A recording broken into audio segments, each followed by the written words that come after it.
difícil para mim, irmão, porque eu sei como o diabo é, e eu sei como é ruim ficar afastado.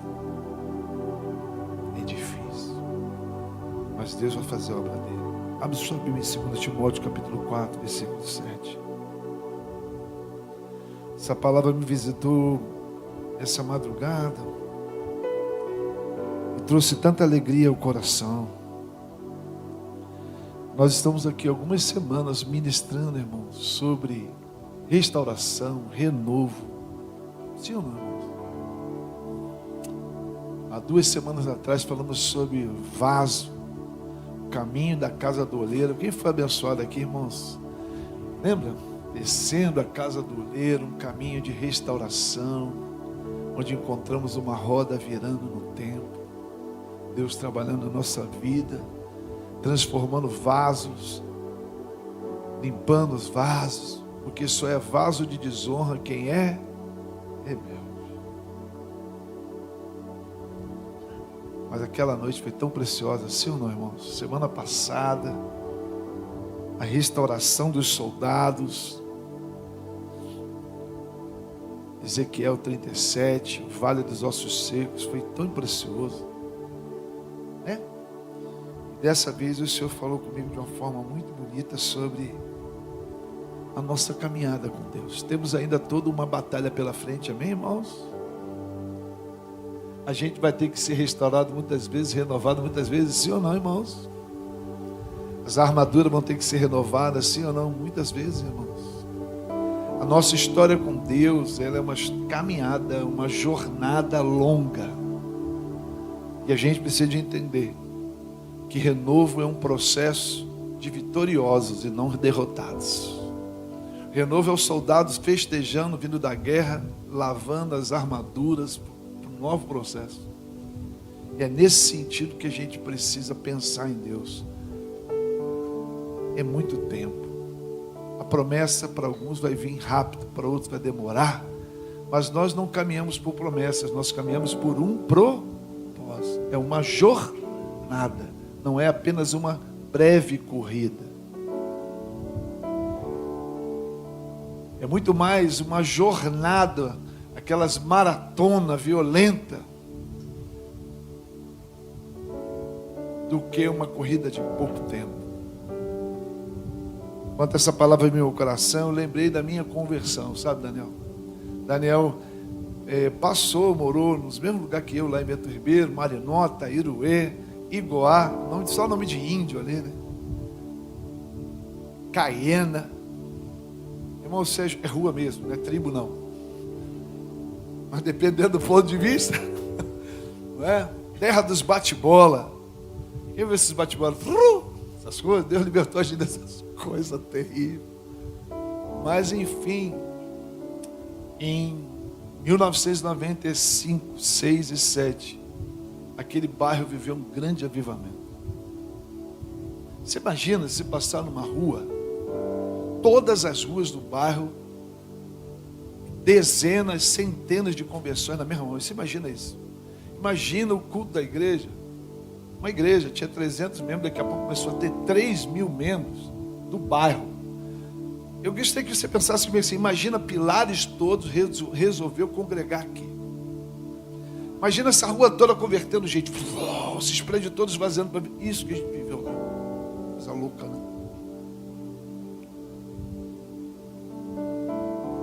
Foi uma implosão espiritual tão grande que essa implosão não ficou presa em Bento Ribeiro, tomou o Brasil e as nações. Até hoje, eu estava nos Estados Unidos, falei do que aconteceu lá, o pessoal começou a cantar as músicas da igreja.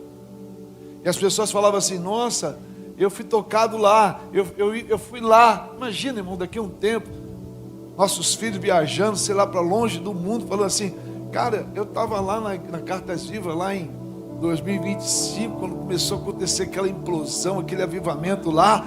E poxa, a gente está montando essa igreja na Albânia, a gente está montando a igreja não sei aonde, porque tudo que a gente viu lá e viveu lá. Por que eu estou falando desses países, irmãos? Porque eu entrei aqui, eu comecei a ver aonde as mensagens dos meus... Desconto aqui está indo, eu não acreditei. Portugal, Albânia, não sei da onde, já tem uns 6 países lá que fica vendo coisa da gente aqui. Eu fiquei pensando, Deus, eu vejo uma pequena nuvem. Rapaz, você tem noção das minhas viagens. É porque quem já pisou no Santo dos Santos sabe que tudo é possível para esse Deus, irmãos. Eu vim numa terra tocada por um avivamento, irmãos. Então quem viu isso anseia em ver novamente. De repente o Brasil começou a cantar: os que confiam no Senhor são como os montes de Sião, que não se abalam, mas permanecem. Eles cantavam essa canção na sala Muruarama. Tinha 10 pessoas. Meus amigos,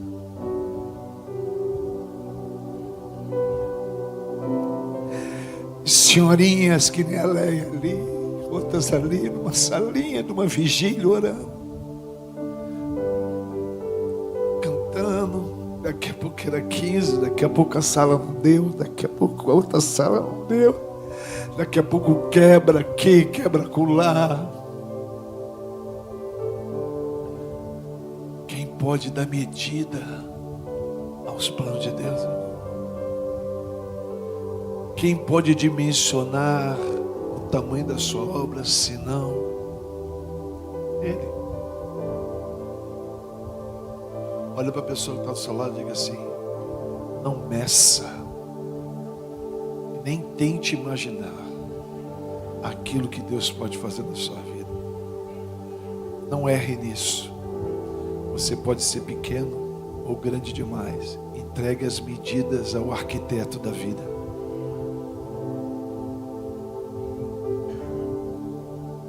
Essa caminhada é longa. Mas uma das coisas que não me deixam feliz é que eu fui o último da minha geração a ser alcançado. Eu permaneci no bate-bola ainda um tempo. Só quem veio de lá, pequenininho, me entende, sim ou não? Quinta-feira eu falo isso direto aqui. Eu vim de lá, da Bagdá.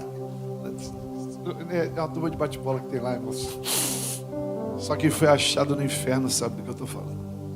Eu fui o último. Mas a minha Bíblia e a sua também diz que muitos últimos serão. Uma das coisas que me alegra quando eu olho para o Lu aqui é que a gente é remanescente, cara.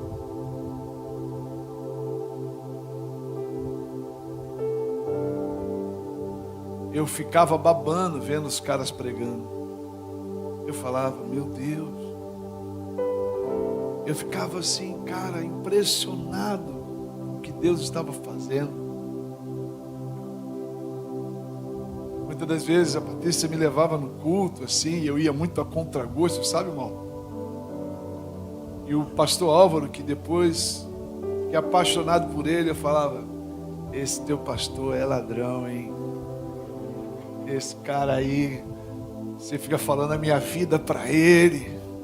Às vezes eu estou aqui na igreja, tem um monte de gente falando para a esposa, tu me caguetou, eu estou sofrendo as dores daqueles que eu apedrejei mesmo. Pastor Álvaro está com o Senhor agora. E esse texto me fez pensar muita coisa.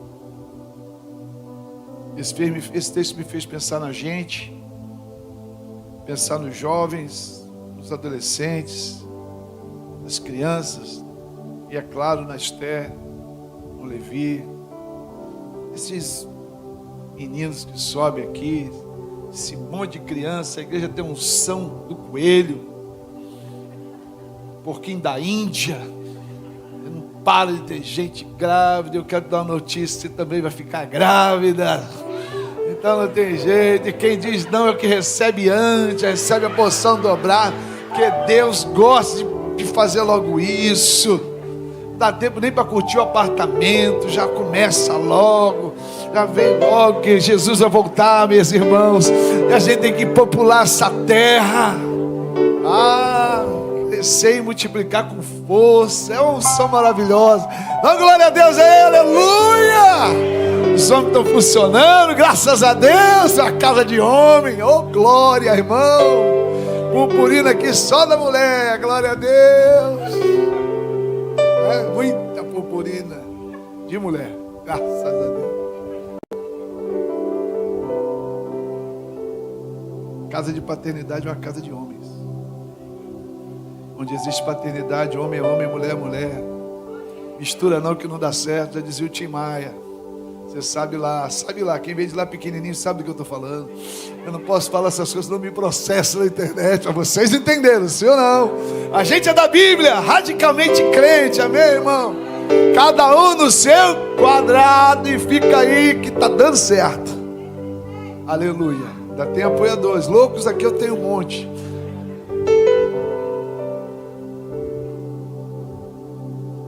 O problema é que muitos ficaram pelo caminho. Então os pregadores que eu amava,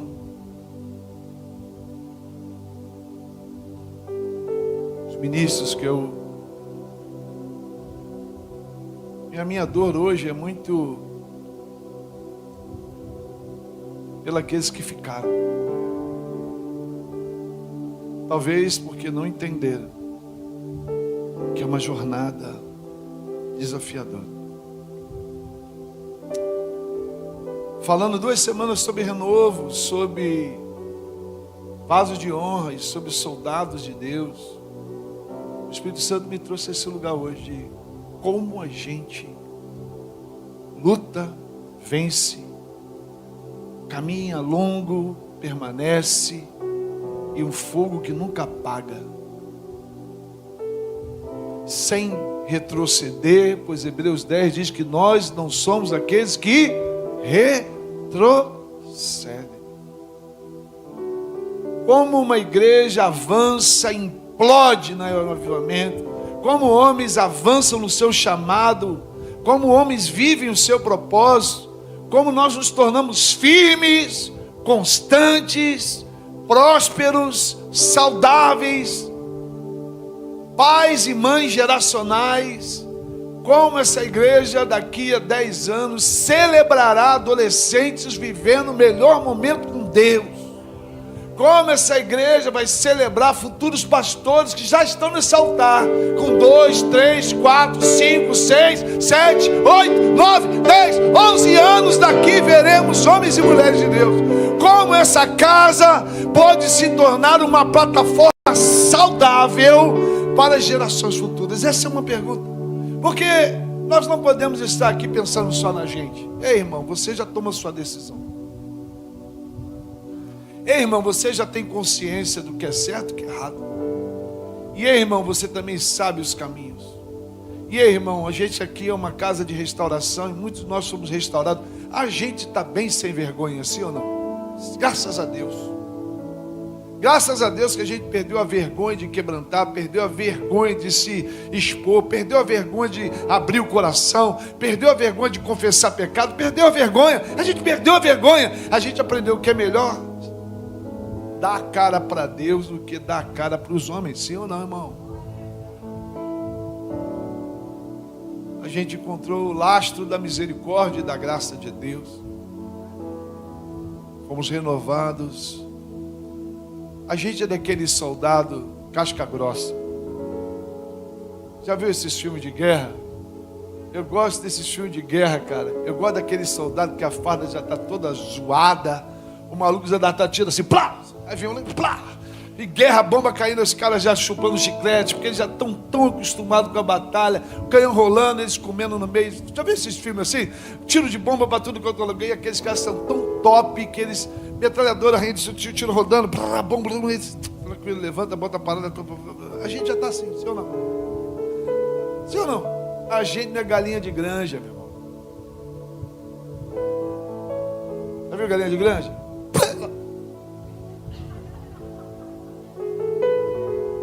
Já viu aquela galinha de quintal velho, que tu vai e bate e ela, qual é? Pra tu arrancar o ovo dela, ó, vamos negociar. Já viu? É verdade. Aqueles galos que te botam para correr, já viu? Tu vem, o galo dá um rastapé em você, te dá uma banda e tudo, passa para cima do cachorro, o cachorro sai correndo do galo, já viu? Essa igreja está mais para isso. Como dizia um saudoso amigo que foi Deus levou dessa igreja, aqui só tem bandido velho. A gente já aprendeu com a vida.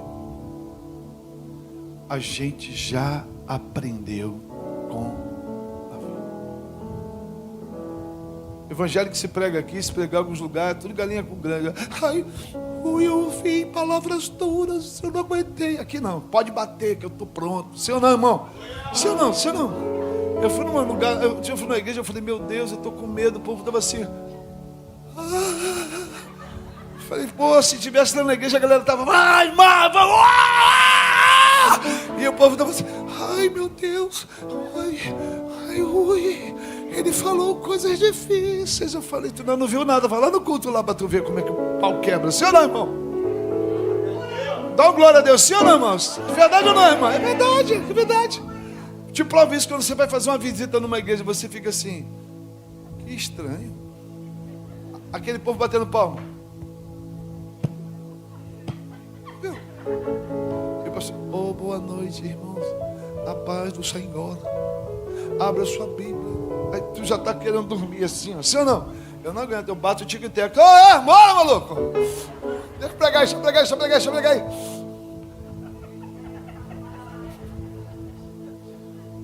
Você já está mais lascado do que você imaginava. Está que nem o pau está quebrando, torando com força. Mas a Bíblia também diz que quem é muito perdoado é muito amado.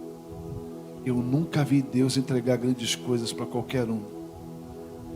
Se Deus tem te tratado tanto, é porque Ele tem um propósito maravilhoso na sua vida. Se você, esse soldado aí que eu estou falando, é porque Deus para a gente tem grandes coisas, irmão. Você não foi feito para qualquer coisa. Por isso você precisa ouvir essa mensagem, gente. Tirou meu sono, vai tirar o seu. Abre sua Bíblia em 2 Timóteo 4:7. Mas também, pastor, de onde você tira essas mensagens? Do cemitério. Olha aí, fala assim para o irmão assim, pastor foi no cemitério para tirar uma palavra de vida para você. Tem lugar melhor, irmão? Não tem, não. A Bíblia diz que o lugar do luto é melhor que a festa. Amém? Tem palavra de festa, muda pouca coisa, mas quando a palavra vem da onde? Só a vida importa. Diz o texto.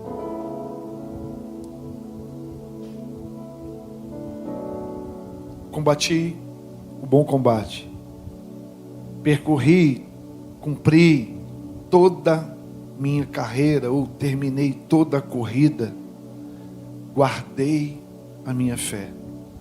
Agora me está reservada a coroa da justiça, que o Senhor, o justo juiz, me dará onde?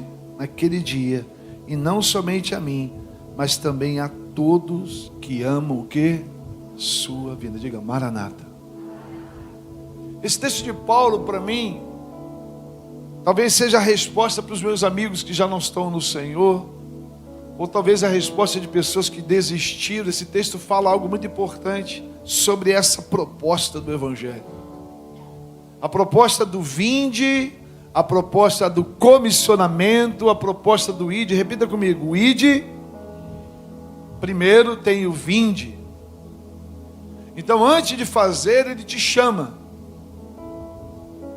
Tem muita gente que quer fazer um monte de coisa, mas ela não vai para Deus. Primeiro a gente tem que ir para Deus. Depois que a gente vai para Deus, a gente vai fazer qualquer coisa. Mas esse texto é a expressão maior de Paulo. Por quê? Porque Timóteo, a carta de 2 Timóteo, é a última carta de Paulo. Paulo está aqui mais ou menos, aqui esse é o ano mais ou menos 60, 65 depois de Cristo.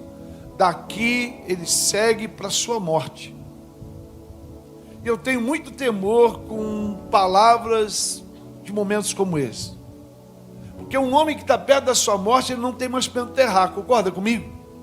E um homem que está perto da sua morte, que ele mesmo já sabia que viria, ele não tem tempo de falar qualquer coisa. Então ele olha para o seu discípulo amado e ele fala que, cara, com todo o meu amor, eu quero te ensinar algo. Irmãos, eu já estive em momentos assim, onde o homem sabia que eram as suas últimas palavras. João, meu amigo, conheci por um acaso de Jesus. Sabe esses acasos de Jesus? Eu parei na porta da casa dele.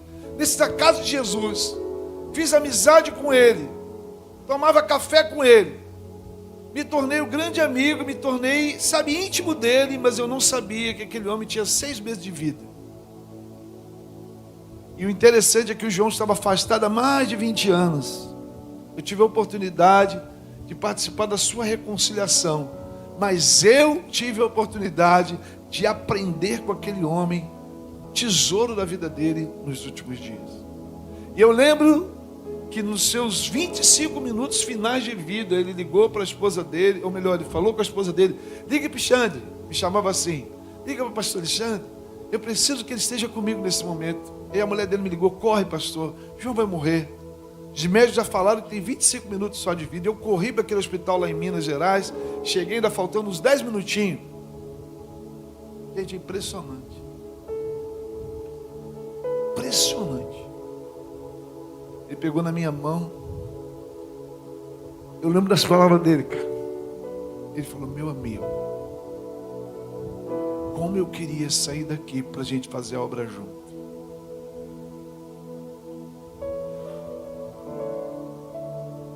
Muito do que a gente vive aqui, João profetizou.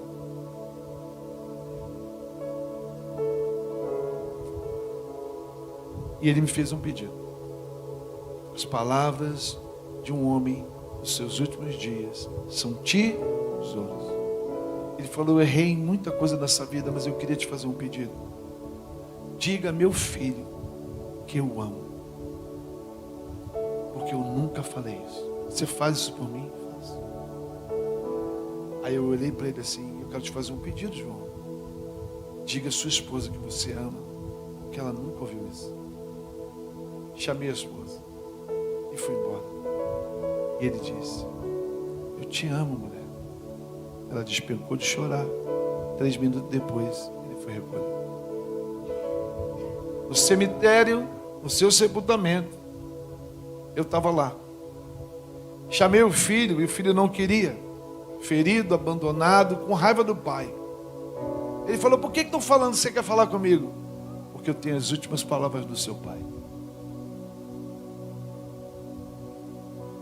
O que ele disse? Vem aqui. Seu pai disse que se ele pudesse viver, ele viria aqui te abraçar e dizer que te ama. O menino caiu. Foi bom. As últimas palavras de um homem são muito importantes.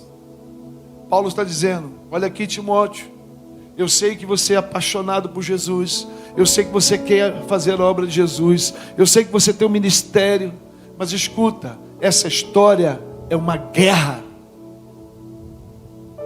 Essa história, Timóteo, existem combates, Timóteo. Você vai travar batalhas, Timóteo. Você vai combater, Timóteo. Não será fácil. Não é fácil pastorear. Não é fácil liderar. Não é fácil evangelizar. Não é fácil permanecer em Deus. Não é fácil, Timóteo. Não, Timóteo. Caminhar com Jesus não é simples. Todos os dias, Timóteo, o inimigo vai bater a tua porta querendo que você se esfrie, querendo que você não ore, querendo que você não busque. Timóteo, pessoas vão te decepcionar, pessoas vão te desiludir. Timóteo, você terá aflições. Como eu queria, meus irmãos, ter a sabedoria que Deus deu esse tempo para voltar a alguns amigos meus e falar assim: ei, Sandro, apaixonado por Jesus, um jovem deixando tudo para Jesus, mas não calculou que ele estava mergulhando numa batalha, e ele não percebeu o ataque vindo dentro da sua própria casa, dentro da sua própria família. Ele não percebeu a guerra. Entende uma coisa, igreja? Nós estamos em um combate. E os inimigos, muitas das vezes, irmãos, não são visíveis, porque a Bíblia diz que os nossos inimigos não são carnais, são espirituais. Muitas das vezes a gente não está percebendo. E esses inimigos espirituais às vezes atacam o quê? As emoções, os pensamentos, maquinam, atacam a sua mente. Por que será que Efésios 6, a partir do versículo 10, o Senhor começa a descrever como funcionam as armaduras? Por que será que a Bíblia diz que existe um capacete da salvação? Por quê? Porque é esse capacete que mantém a sua mente protegida de ataques na mente, de pensamentos na mente. Irmãos, todo dia nós somos atacados na mente. Programas de TV, redes streamers e streamings que têm um efeito direto na sua mente. E a gente não vai percebendo a guerra, o ataque do inimigo. Quem já viu como a jiboia mata? Você já viu como a jiboia mata, irmão?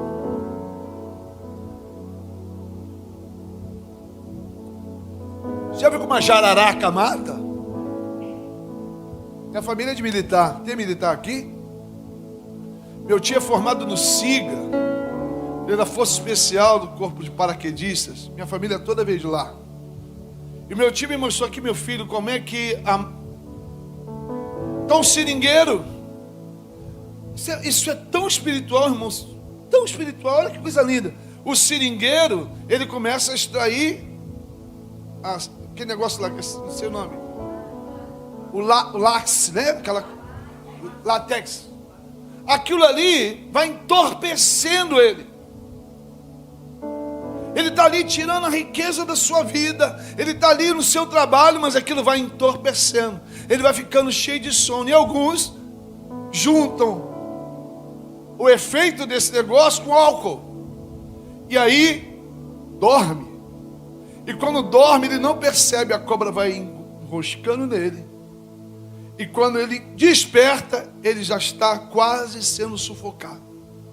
Irmãos, às vezes isso acontece com a gente, de uma perspectiva espiritual. A gente está na labuta da vida, a gente está trabalhando, e a gente está sendo tão tomado pelas coisas da vida, que a gente não está percebendo, que a gente está entorpecido pelo dinheiro, pelo salário, pela conta, pelo 13º, que paga, que gasta, que compra, que deixa de comprar, o problema, e a gente paga o plano de saúde, e a gente vai ficando entorpecido. E de repente, a gente começa a dormir espiritualmente, irmãos.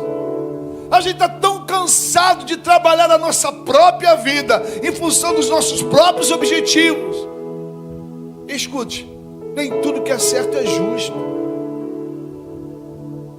A gente erra mais em coisas que aparentemente estão certas, mas não necessariamente é justo diante de Deus. Trabalhar é bom, sim, mas quando o seu trabalho te tira de Deus, esse trabalho tem alguma coisa para ser revista. Trabalhar e ganhar dinheiro é bom, mas quando ele te tira da sua família, o que adianta você trazer dinheiro para a tua casa e você não tem tempo para os seus filhos? O que adianta você ter a melhor casa e não ter paz? O que adianta você trabalhar tanto que ninguém te vê, ninguém te conhece? Você já não tem tempo para amar os seus filhos, amar a sua esposa, amar o seu Deus. Agora não ora, agora não busca, agora não clama. Chega nesse culto aqui, está mais duro que sei lá o que, parece uma madeira de coração. Conhece gente assim, irmão? Não dá um glória, não dá um aleluia, não dá um graças a Deus. Está fortão, né? Virou Deus de si mesmo. Conhece gente assim? Que trabalha tanto, faz tanto que quer, que no final pensa que é Deus. E gente, tem gente que pensa que é Deus. O que é isso, pastor? Isso é uma droga que faz você dormir espiritualmente. E quando você vê a serpente, te sufoca. Qual o teu combate? Eu sei quais são os meus. Vou te dizer o meu. Estrada, a questão se nós estamos deixando o legado certo.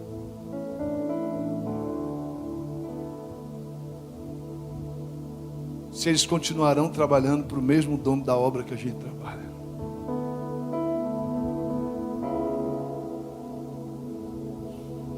Palavra maravilhosa, né, gente? te fazer a pergunta então: quem você é? O irmão Marco entrou na Covid aqui, o irmão Marco, ele é condecorado de todas as complicações.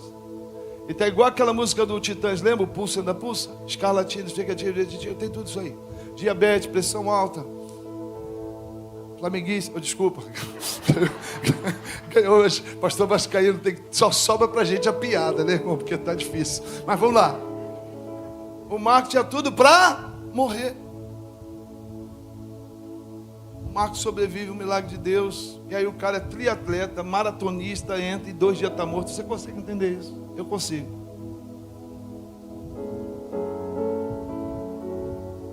Eu consigo na perspectiva do Espírito. Na perspectiva de um propósito que é maior do que a morte. É maior que a vida. Eu consigo na perspectiva da soberania de Deus. O autor da vida também sabe o tempo, o modo e a hora.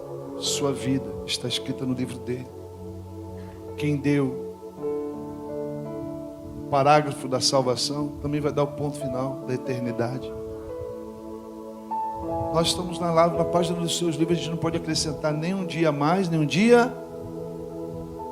Olha para o seu irmão e diga assim: já que você não é dono da sua vida, que tal perguntar ao dono quem você é nele?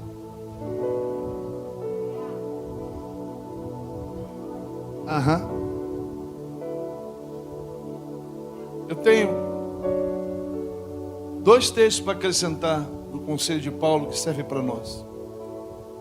Observando as cartas dele, tem 2 textos que eu acho que são fundamentais para a gente observar, para a gente findar essa palavra. O tempo voou, né, irmão? Vocês perceberam a hora passar, não? Quando a gente está em Deus, o cronos se vai e a gente entra no Kairos do Pai. A gente não vê o tempo passar. Deus está falando com você? Deus está falando contigo, sim ou não? Só quem tem tempo a perder pode ir embora. Quem não tem, fica. Eu não tenho. Aprende uma coisa. Às vezes a gente chama de perder tempo aquilo que a gente tinha que chamar de perder vida. Perder vida é uma coisa, perder tempo é outra. Você perde tempo quando você está dentro de um processo e você atrasa. Você perdeu tempo. Você poderia terminar em 1 hora, terminou em 2. Você perdeu tempo. Agora, quando você não está no propósito, você não está perdendo tempo, você está perdendo vida. Porque você devia estar vivendo algo e não está vivendo. Você devia estar abençoando alguém e não está abençoando. Você deveria estar sendo abençoado e não está sendo abençoado. Você deveria estar na sua faculdade fazendo medicina e agora desfrutando de um aluno em medicina, conhecendo pessoas novas, aprendendo coisas novas, sendo abençoado e abençoando. Mas você está perdendo tempo, não, você está perdendo vida. Cada dia que você não vai viver o que Deus te chamou, você deixa de viver aquilo que você tinha que estar vivendo. Então, quando eu me habituo a perder tempo, eu aprendo que eu não estou perdendo tempo, eu estou perdendo vida. Tempo você perde quando você é reprovado da faculdade. Você perdeu 1 ano a ser formado, mas você está dentro de um propósito, que é dentro de um tempo. Agora, quando você está distante daquilo que Deus te chamou para viver, você está perdendo vida. Tempo você recupera, vida não. O problema de perder vida é que a gente não perde só a expectativa, a experiência com a nossa vida. Quando você deixa de viver o que Deus te chamou para viver, você deixa de ser abençoador de outras vidas. Eu vou te provar isso biblicamente. A Bíblia diz que Judá deveria ter gerado um filho com a esposa do seu irmão. E toda vez que ele relacionava com a esposa do seu irmão, ele ejaculava na terra. Deus falou: mate Judá. Porque cada dia que ele evitava a gravidez da mulher, ele retardava um dia no processo cronológico da volta de Jesus. Quando você está fora do plano de Deus, algumas coisas em Deus estão sendo retardadas. Tome cuidado se você não está vivendo o que Deus te chamou para viver.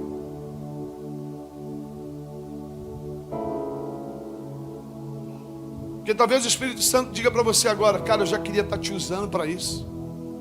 Eu já queria que você estivesse evangelizando, ensinando. A gente chora que os professores, que a escola pública está assim. Eu vejo muito isso. Ah, porque lá na escola do meu filho, que não sei o que, a gente está correndo para montar esse jardim de escola aqui por causa disso. Deixa eu fazer uma pergunta. Quanto tempo a igreja gastou sem falar para as suas ovelhas que elas deveriam ser pastores das escolas?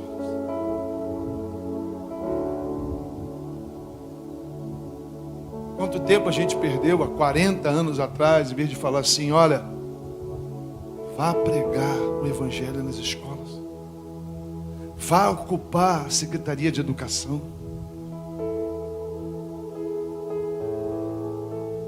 E agora, queridos, se as escolas estão do jeito que estão, a minha pergunta é: que tal a gente orar para que Deus levante uma geração de homens e mulheres remanescentes que vão começar a mudar a história da educação no Brasil? Você está aqui para isso. Você crê nisso, professor? Professor, você não foi chamado para dar aula, você foi chamado para dar aula e transferir unção naquele lugar. Meninos e meninas virão em você, homem de Deus, mulher de Deus, eles virão em você. Falar: professora, eu não vim aqui pedir para me explicar matemática, eu vim aqui para você orar por mim. Eu vim aqui para você orar pelo meu pai, pela minha mãe. Minha casa está um inferno, professora, mas eu vim em você. Eu estava sentado e ouvi uma voz que disse: pede a sua professora para orar por você. Como virão se não há quem pregue? Como conhecerão a palavra se não existe professores para falar de Jesus lá, querido? A gente entregou as faculdades e as escolas na mão de Satanás. Você esperou que ia produzir o quê? O diabo produz diabo. A árvore dá o fruto segundo a sua espécie.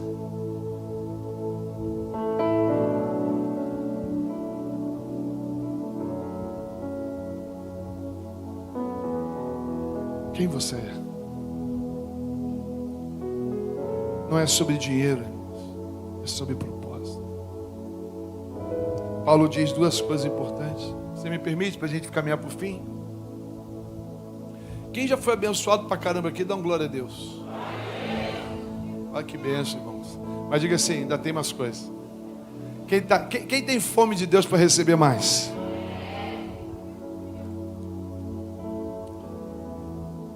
Vamos terminar aqui com duas mensagens. Você pensar comigo aqui, algo importante para a gente. Te convido, primeiramente, a abrir sua Bíblia em 1 Coríntios.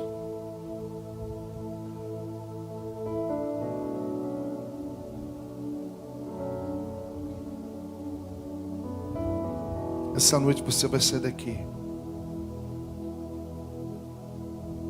para abraçar a tua jornada em Deus. Eu posso ouvir glória a Deus por isso? Dá tempo. Deus conta com essa geração. Você pode dizer: Senhor Jesus, pode contar comigo. Eu posso ouvir glória a Deus por isso, irmão? 1 Coríntios capítulo 6, versículo 12. Lê comigo.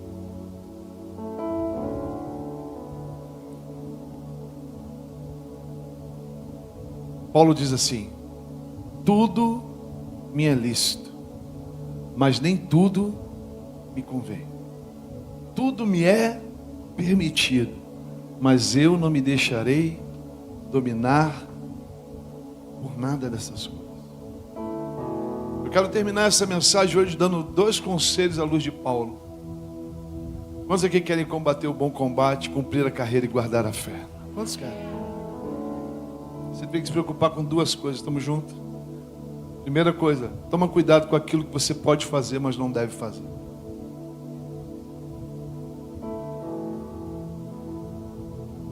Tome cuidado com amigos que você pode ter, mas Jesus já falou que não é para você estar mais lá. Tome cuidado com lugares que Jesus já falou para você não ir, você continua indo. Lembra de Jesus? Pregou, curou, ministrou, mas ele não foi amigo de todos. Ele foi amigo dos seus discípulos. Ele abençoou as prostitutas, mas ele não andou em prostíbulos.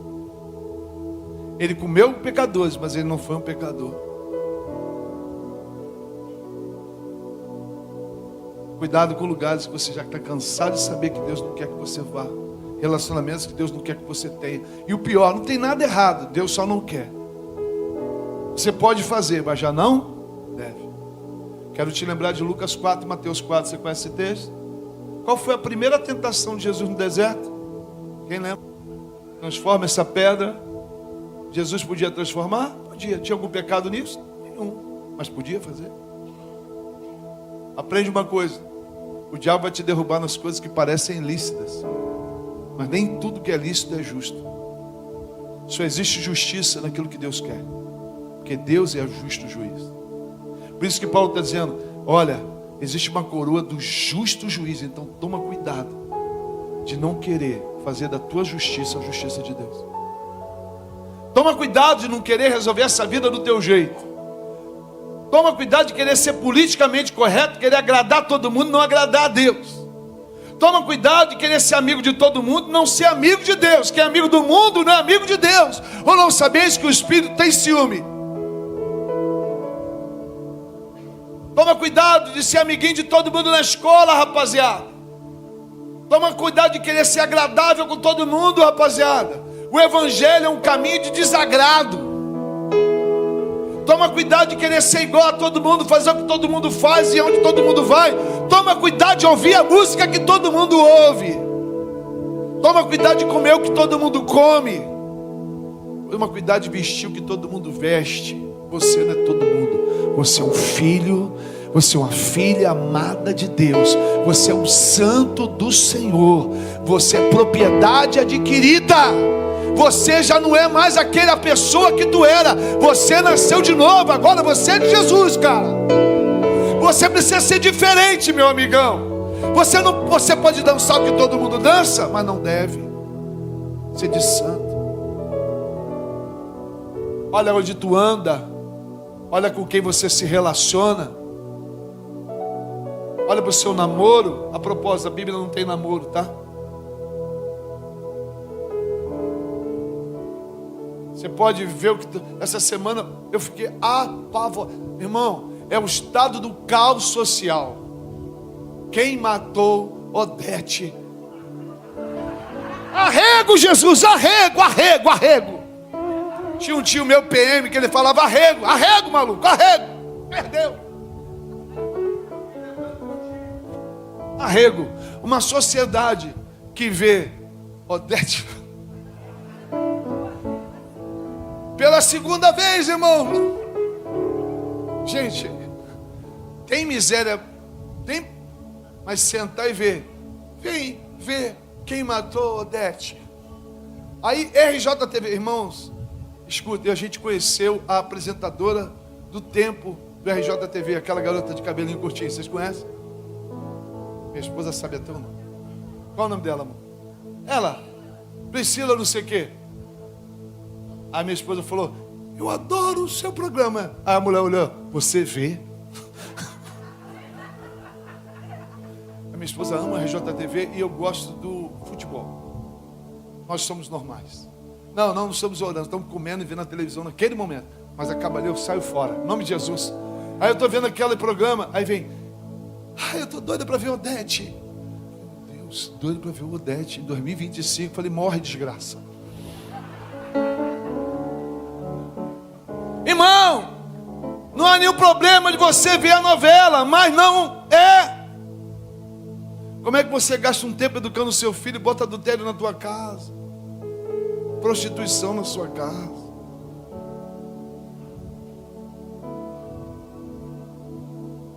Timóteo, escuta, Timóteo. Para você combater o combate, cumprir a carreira e guardar sua fé, guarda, Timóteo. Pessoas especiais fazem coisas para Deus que as pessoas não fazem. Aqui, escute, irmãos. Deus ama a todos aqui, amém? Mas tem gente aqui que o ama mais do que o outro. Porque gente que ama a Deus faz para Deus coisas sem lhe pedir. Estava numa festa hoje, eu fiquei muito quebrantado. Eu estou sentado no canto, assim, daqui a pouco vem minha neta. Subiu no meu colo, ficou comigo. Eu falei, Tete, vai brincar. Aí eu levei ela para brincar. Aí fui para outro canto. Aí vem ela com o Sirizinho, irmão. O Siri dela anda de lado, o Siri é para cima de mim. Ela, vovô, Teté, vai brincar. Na terceira vez, irmão, o Espírito Santo falou assim: assim são aqueles que me amam. Eles abrem mão de coisas para ficar no meu colo, cara. Por que você tem aberto mão para ficar no braço do papai? Quanto tempo tu não faz isso? Timóteo, a tua geração vai querer fazer um monte de coisa, mas eu te chamei para mim, Timóteo.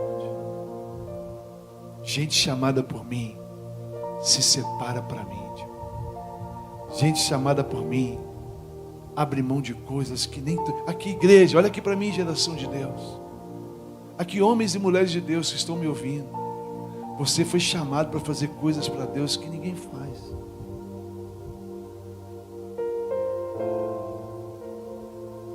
O pastor Rodrigo falou aqui outro dia de quinta-feira, uma experiência dele no eixo. Você viu que experiência bonitinha? A mulher foi batendo no caixa, ele falou assim, ó, conta aí. Não, mas tá tudo certo, senhor. Conta aí. Quando ela contou, tinha 2 itens que não estavam no caixa. Ele falou, tá vendo? A senhora errou. Deixa eu pagar. Aí a mulher falou, você tem uma luz diferente, hein? Ela ficou surpresa, porque ele devolveu um sabonete. Irmão, escute. Esse mundo está tão imergido na desgraça, na miséria. As pessoas estão roubando sabonete, pedaço de elástico, pedaço de caco de folha. As pessoas têm alegria de ir num restaurante. Roubei o copo. Levei o garfo. E o mais terrível é crente que ainda tem essa desgraça na vida. Você precisa ser liberto, cara. Roubei a toalha. Tu é tão pobre, miserável, que você se alegra em roubar miséria. Tem gente assim. E olha que mundo doentio. Quando você devolve um sabonete, a mulher fala, eu vejo Deus. Olha que mundo. É um mundo tão mergulhado no roubo, na desgraça, que uma pontinha de luz hoje está iluminando a vida das pessoas. Imagina você ser uma candeia ardendo, iluminando. Imagina você sendo sal. Esse mundo está sem sal, esse mundo está sem luz, Timóteo. Ei, Timóteo, pessoas comuns fazem o necessário. Pessoas que me amam fazem coisas que ninguém faz. Ei, Timóteo, quando a gente descobre quem a gente é nele, Timóteo, a gente ama mais a ele do que a nossa própria vida, Timóteo. Timóteo, quando a gente descobre para quem e por quem nós estamos lutando, Timóteo, a gente sofre por uma causa maior. A gente chora por uma causa maior. Timóteo, não vai ser fácil, mas vale a pena. Sabe qual é o problema de muitos cristãos, irmãos amados? Que eles entram pelas essas portas e saem sem saber por que entrou.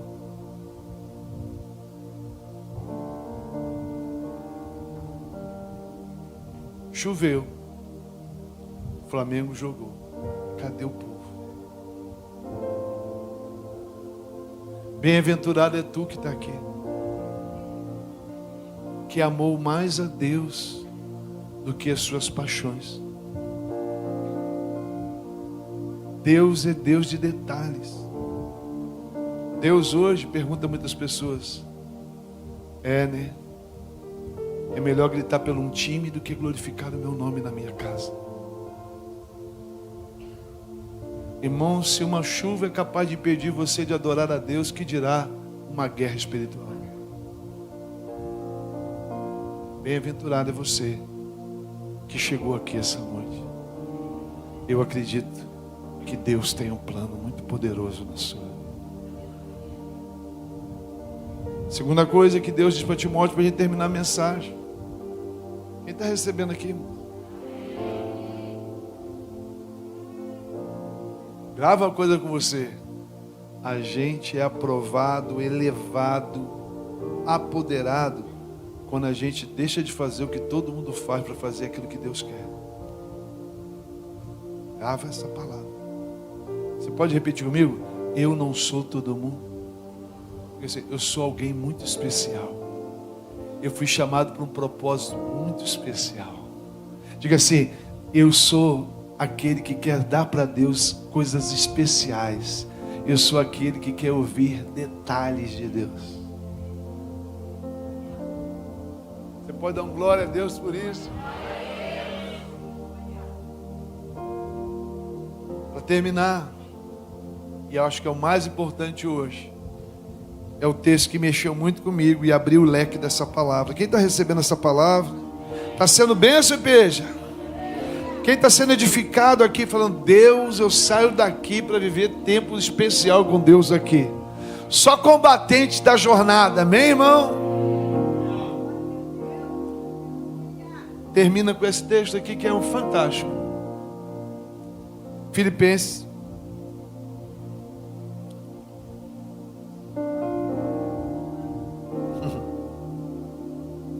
Versículo 12. Toda vez que eu prego Filipenses, eu lembro do pastor Digão. É a carta que ele mais ama.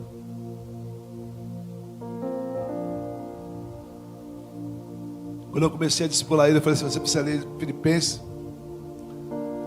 toda semana. Eu acho que ele gostou disso até hoje. Parece que ele encarnou o texto. Glória a Deus por isso. Mas esse texto mexeu muito comigo de madrugada e ele abriu a janela da revelação dessa mensagem. Porque eu acho o seguinte, antes da gente ler, vamos falar uma coisa aqui. Vamos fazer um trato aqui diante de Deus? Vamos, irmãos? Vamos deixar o homem que entra antes desse culto, vamos caminhar para um tempo novo. Quem aqui já errou? Quem aqui já vacilou? Quem tem vacilado? Quem está mexido com essa mensagem aqui, tipo assim: meu Deus. Quem está assim: meu Deus, Tem graça nesse lugar, tem misericórdia nesse lugar. Deus nunca nos exorta sem nos dar uma oportunidade, amém, irmãos? Vale aí, quem quer ir para cima com força. Mas dessa vez, mas ainda se cair, fica tranquilo. Cair é do homem, levantar de Deus. Se você der uma escorregada, fica tranquilo, ele vai te levantar de novo. Mas vamos assumir um compromisso com Deus, amém? Vale um amém, irmãos? Então vamos ler esse texto. Esse texto é para nós, os vacilões. Esse texto é para a gente, que é gente. Esse texto aqui é para a gente que nessa jornada, deixa eu terminar o texto da melhor maneira. Aqui, deixa eu falar uma coisa, olha para mim. Aonde você fez curso de pai? Eu não fiz em lugar nenhum. Então eu errei como pai. Alguém? Alguém se identifica? Onde tem curso de mãe? Né? Sim ou não? Tem. Onde tem curso, irmão, da vida? O grande barato é que a escola da vida é a experiência pessoal de cada um de nós. E essa é a faceta que eu amo em Deus. Ele é extremamente paciente, misericordioso. E ainda que você seja infiel, Ele permanece. Olha esse texto. Eu chorava de madrugada, a Patrícia me pegou lá no meu escritório assim. Eu dormi não, amor, como? Como é que dorme? Eu estou sendo torturado, processado, amassado. Vai sair o estado do bate-bom aqui. O problema é que quando eu passo por isso, eu me vingo aqui de noite. Eu falo: eu tenho que dividir com ele, não estou só comigo, não. Mas olha que texto maravilhoso. Eu quero que a gente leia para a gente.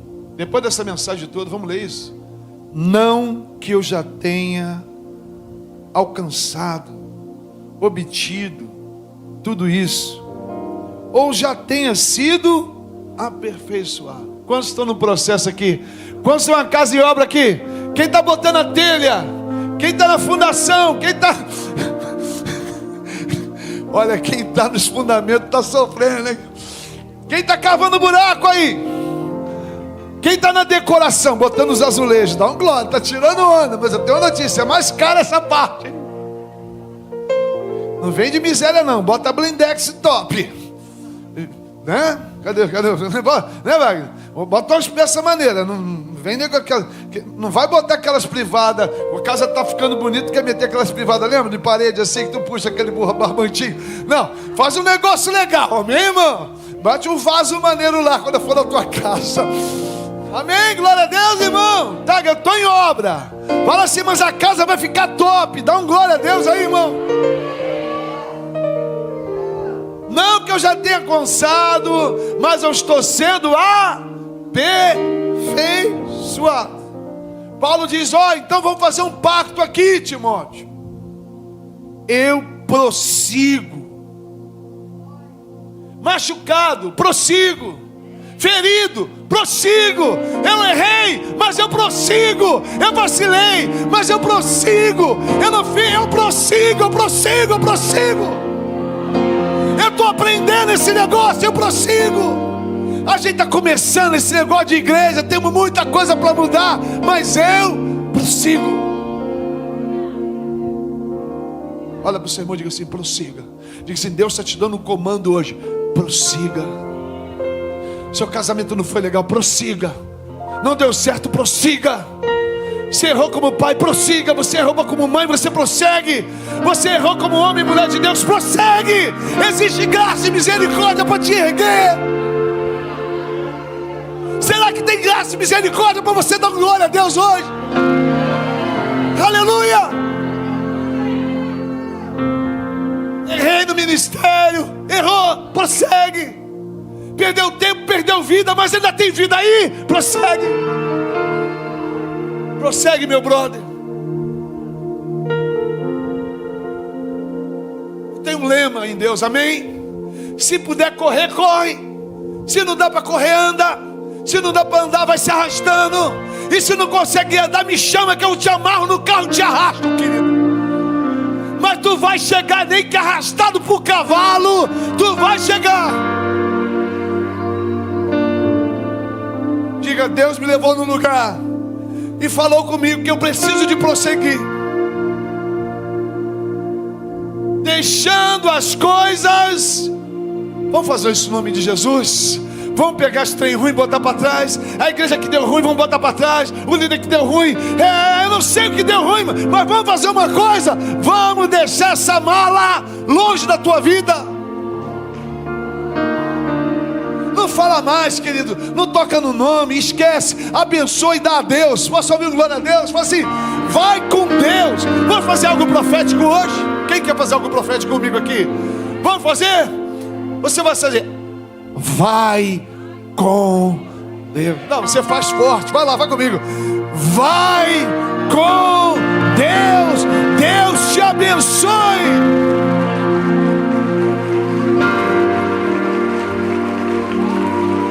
Glória a Deus, irmão. Glória a Deus.